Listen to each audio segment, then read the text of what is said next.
A las 6:42 de la mañana mi celular vibró con una notificación del banco. Parpadeé todavía medio dormida, pensando que sería uno de esos mensajes automáticos de rutina. Pero el número en la pantalla me hizo dar un brinco con el corazón latiendo como tambor. Más de 500,000 pesos en compras, en solo 3 días. Me senté en la cama del cuarto de repente, demasiado quieto. Lo primero que pensé fue fraude, tal vez un hacker. Pero al abrir la lista de transacciones, los cargos no eran precisamente discretos. Un enganche en una agencia de autos local, una tienda de bicicletas de lujo, una boutique para bebés y un servicio de entregas a domicilio que sabía que Mariana usaba cada semana. Subí la pantalla y fijé la mirada en el número de cuenta. Era la tarjeta dorada secundaria, la que le había dado temporalmente a mi nuera. No sé cuánto tiempo me quedé ahí solo, respirando solo, mirando. La luz de la mañana que entraba por las persianas no calentaba el frío que me recorría. Llamé a su celular, contestó al tercer timbrazo. «Oye», Clara dijo con una voz demasiado alegre para la hora. «¿Todo bien?» «Acabo de recibir una notificación del banco», dije manteniendo la calma. «La tarjeta dorada está al límite. ¿Pasó algo?» Hubo una pausa, y luego se rió. No con nerviosismo, no con culpa, como si le hubiera contado un chiste. «Solo quedan 200 pesos», dijo entre risas. «Vaya, sí, la usamos. Nosotros». «¿Para qué la usaron?» Pues dijo como si estuviera leyendo una lista del súper. El coche de Esteban estaba en las últimas, así que aprovechamos y compramos una camioneta pequeña. Luego había una oferta buenísima en una bici de montaña para su hermano y compré unas cositas para el bebé. Nada del otro mundo. No dije nada, solo esperé. «Estás muy callada», dijo ella. «No te preocupes, ya te lo pagaremos. Algún día». Fue una emergencia. Tragué saliva. La boca me sabía a metal. «¿Puedes traerme la tarjeta hoy?» Otra pausa. Luego un seco claro. Una hora después, cuando llegaron ella y Esteban, me entregó la tarjeta con una sonrisa despreocupada, como si me estuviera devolviendo 1 kilo de azúcar prestado. Esteban estaba atrás, callado con las manos en los bolsillos, sin mirarme a los ojos. Tomé la tarjeta, asentí una vez y cerré la puerta tras ellos. Solo entonces solté el aire que había estado conteniendo. Caminé a la cocina, puse la tarjeta en la mesa y la miré. Solo un pedazo de plástico con números en relieve. Pero por un momento pareció un espejo reflejando todo lo que ya sabía pero no quería aceptar. Y entonces pasó algo que no esperaba. Me reí. No fuerte. No con amargura.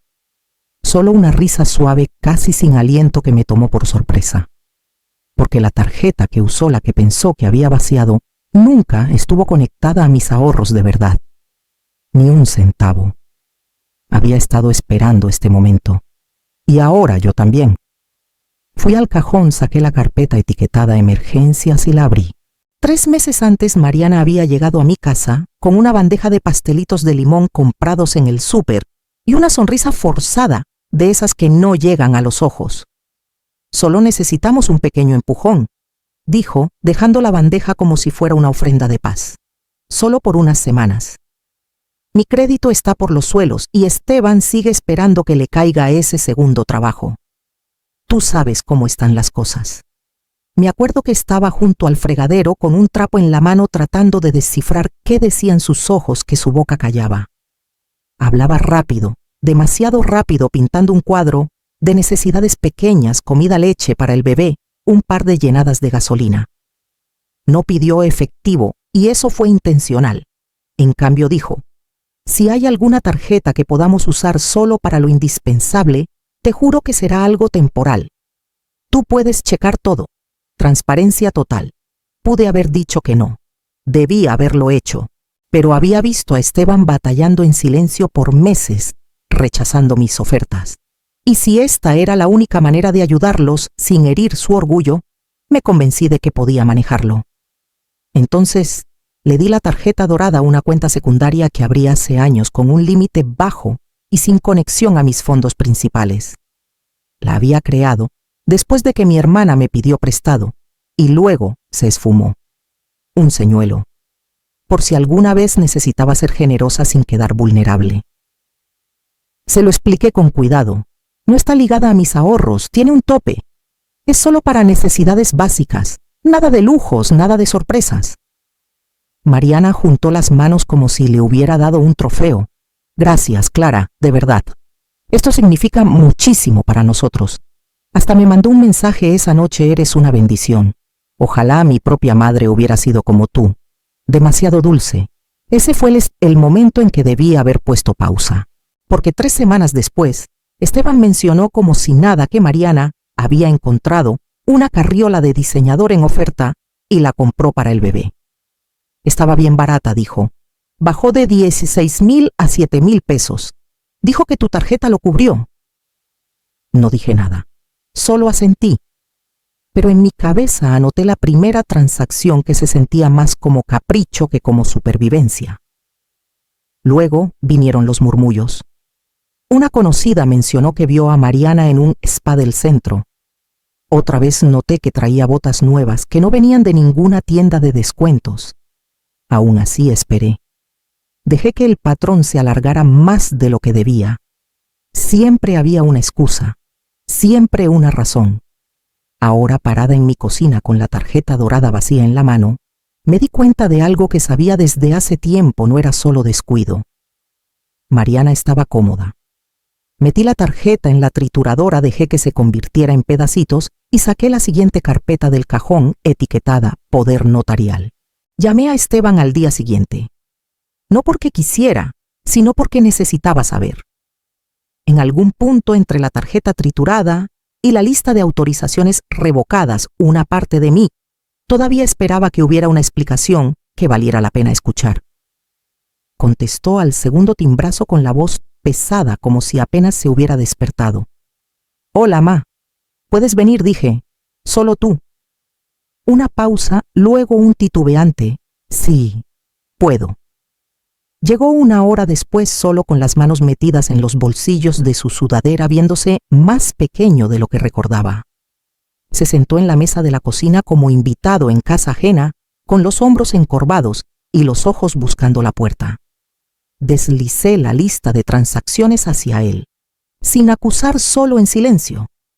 Dijo que era para gasolina. Murmuró tras un largo silencio. ¿Y comida? No sabía lo del coche, ni la bici. Esteban, dije suavemente, son casi 500,000 pesos. Miró el papel como si quisiera que se reescribiera solo. No pensé que llegaría tan lejos. Quise creerle, de verdad. Pero la fe tiene fecha de caducidad y la mía ya había vencido. Usó tu nombre para la bici, dije. Documentos de financiamiento, los encontré. Cerró los ojos. Ahí fue cuando lo entendí. No la detuvo. Tal vez no sabía la cantidad exacta, pero sabía lo suficiente. Y lo permitió. Dolió más de lo que esperaba. No solo por el dinero, la confianza o el orgullo, sino porque este era Esteban, mi hijo, el niño que solía pararse junto al fregadero y fruncir el ceño cuando le daba demasiado a mi hermana, a los vecinos, a cualquiera que pedía. No tienes que arreglarle la vida a todos, me dijo una vez cuando no tenía más de 10 años. La gente debe arreglarse sola. Siempre me había visto con más claridad que nadie.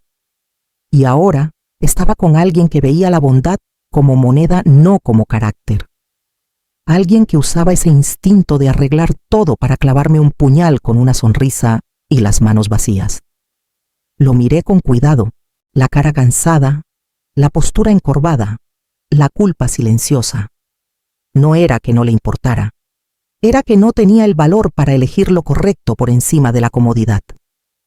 Dijiste una vez que no tenía que arreglarle la vida a todos, dije, que a veces la gente tiene que aprender por las malas. No respondió. Solo bajó la mirada, asintió una vez. Me levanté, fui al cajón y saqué un sobre de Manila.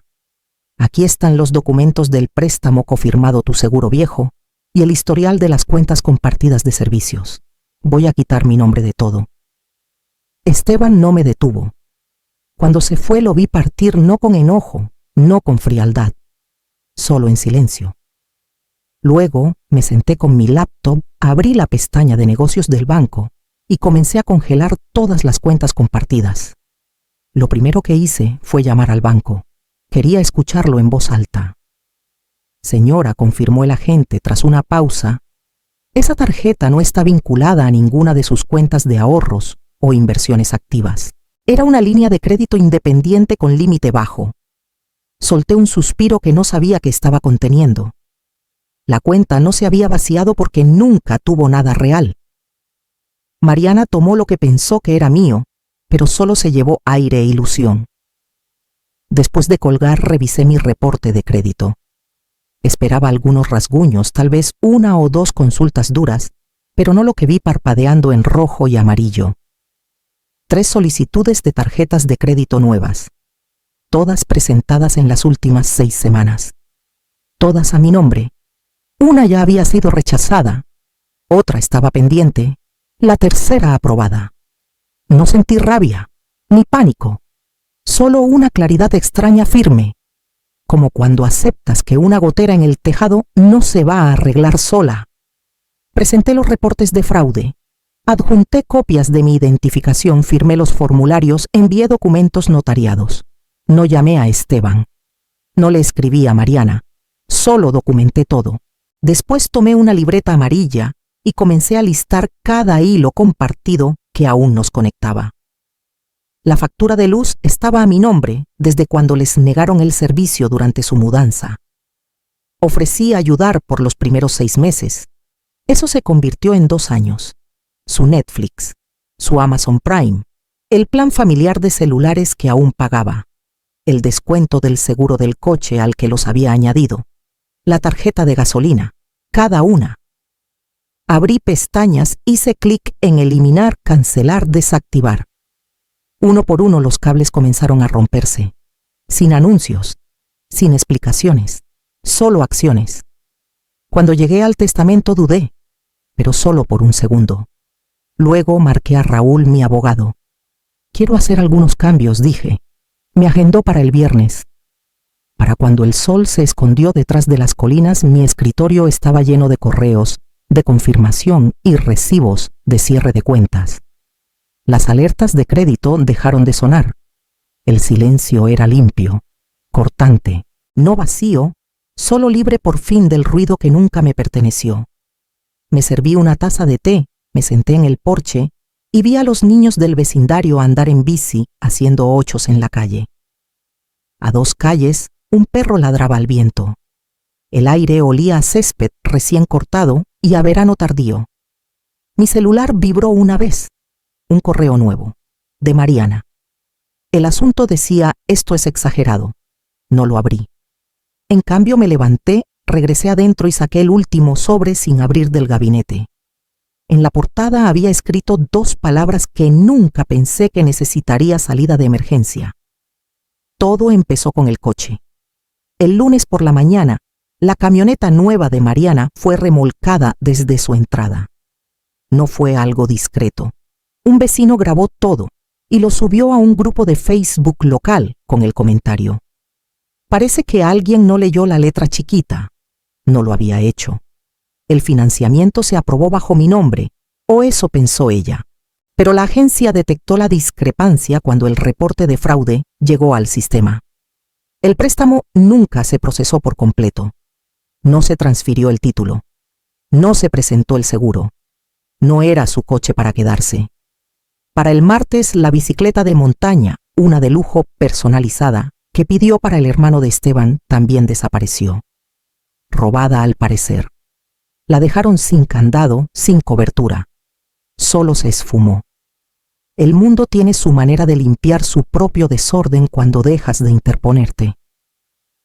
Esa noche Esteban llamó. Casi no contesté. Ma. Su voz estaba tensa, sin aliento. El coche no está. Mariana está fuera de sí.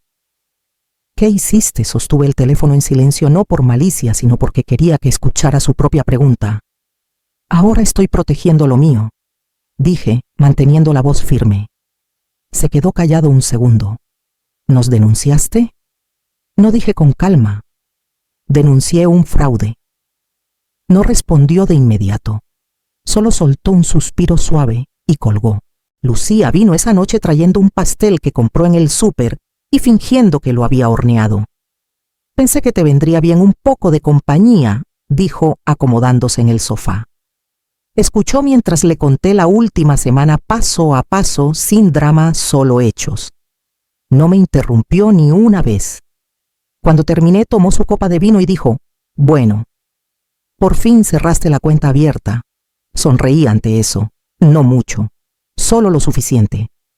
Por años llevé un registro mental de lo que di, lo que toleré, lo que dejé pasar por mantener la paz.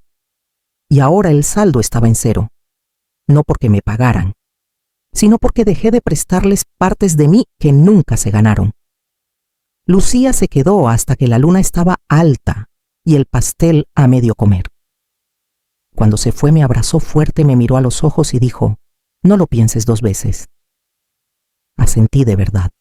Esa noche dormí sin revisar mi celular ni una vez, sin alertas, sin mensajes, solo el zumbido del ventilador de techo y el ritmo lento de mi propia respiración. Por la mañana abrí la puerta principal y encontré una carta debajo del tapete. La letra era inconfundiblemente de Esteban. Pulcra, cuidadosa, casi de disculpa. La levanté, le di la vuelta una vez y la llevé a la mesa de la cocina sin abrirla. Me serví una taza de café, puse la carta a mi lado y esperé el golpe que sabía que vendría. El golpe llegó a las 9:12 de la mañana. No contesté de inmediato. Me tomé mi tiempo sirviendo una segunda taza de café, dejando que la tetera silbara lo suficiente para marcar mi punto. Cuando abrí la puerta, Mariana ya estaba dando vueltas en el porche caminando en círculos apretados. Esteban estaba atrás con los brazos cruzados, la mandíbula tensa. Ella entró empujándome antes de que pudiera hablar. «Nos arruinaste», dijo con la voz temblorosa, los ojos ya vidriosos. Por un malentendido, Esteban no me miró. Su mirada estaba fija en el suelo. Cerré la puerta detrás de ellos y me apoyé en ella. Mariana siguió. «El coche se lo llevaron, la bici, no está, nuestro crédito está por los suelos. No podemos sacar un préstamo, ni siquiera pedir un nuevo arrendamiento. El jefe de Esteban preguntó por qué está en una lista de vigilancia por fraude. ¿Tienes idea de lo que has hecho?». Esperé hasta que se quedó sin aire. No dije. No fue por un malentendido. Fue por años de pequeños cortes que finalmente sentí. Parpadeó. «¿Qué significa eso?». «Significa», dije con calma, «que cada vez que tomaste algo que no era tuyo, cada vez que sonreíste mientras lo hacías, cada vez que te dijiste que estaría bien, porque siempre lo estoy, estabas cortando. Y yo lo permití. Me dije que era familia, que era temporal, que podía manejarlo, hasta que no pude más». Esteban se movió ligeramente. Todavía no había dicho una palabra. «Siempre hiciste las cosas más difíciles de lo necesario», espetó Mariana. «Necesitábamos ayuda. Tú podías permitírtelo. No tenías que hacerlo tan cruel». Pasé junto a ella, abrí un cajón y saqué una carpeta delgada. La puse suavemente en la mesa frente a ella. Dentro estaba una copia del reporte de fraude, la documentación, las fechas, las solicitudes a mi nombre. «Esto es lo cruel», dije. «Esto es lo que se suponía que debía perdonar en silencio, pero ya no lo haré». Mariana abrió la carpeta y hojeó las páginas. Sus dedos temblaban. Esteban finalmente habló, pero su voz apenas era un susurro. «No queríamos hacerte daño». Me giré hacia él. «Una vez me dijiste que no tenía que arreglarle la vida a todos». «¿Te acuerdas?», asintió lentamente. «Tenías razón», dije. «Así que paré. No puedes sorprenderte de que finalmente seguí tu consejo». Mariana levantó la vista, ahora desinflada, no enojada, solo pequeña. «Entonces, ¿qué nos cortas para siempre?». No respondí. No necesitaba hacerlo. El silencio que llenó la habitación era más pesado que cualquier grito. Se fueron sin azotar la puerta. Esteban se giró una vez en el porche como si quisiera decir algo, pero luego siguió a Mariana por las escaleras. Me quedé en la ventana viéndolos subir a un coche prestado, sus figuras distorsionadas por el vidrio. Luego me di la vuelta, Caminé a mi escritorio y comencé a redactar una nueva lista, una que no incluía sus nombres. Desperté con la luz del sol derramándose sobre el piso de madera, la casa quieta y silenciosa. Sin celular vibrando, sin notificaciones, solo el crujido lento de la ventilación y el canto de los pájaros en el patio trasero. Era mi cumpleaños. El tipo de día que antes empezaba con un mensaje de Esteban, a veces tarde, a veces después de que Mariana se lo recordara. Un rápido, feliz cumpleaños más seguido de una foto de un pastel a medio comer o del bebé sosteniendo una tarjeta garabateada. No era mucho, pero significaba algo. Este año no había nada. Ni mensaje, ni tarjeta, ni llamada, ni siquiera del tipo digital perezoso, solo silencio. Y por primera vez en mucho tiempo no sentí que faltara algo. Me senté con mi café en el porche trasero, viendo una ardilla correr por la barda. El silencio no se sentía como ausencia, se sentía como liberación. A mediodía, el sol había calentado las barandillas del porche y casi olvidé qué día era. Entonces vino un golpe. Abrí la puerta y ahí estaba Lucía sosteniendo una caja de pastel de una panadería y 2 cafés en una bandeja de cartón. No dijo feliz cumpleaños de inmediato, solo me dio la caja y dijo, es de chocolate.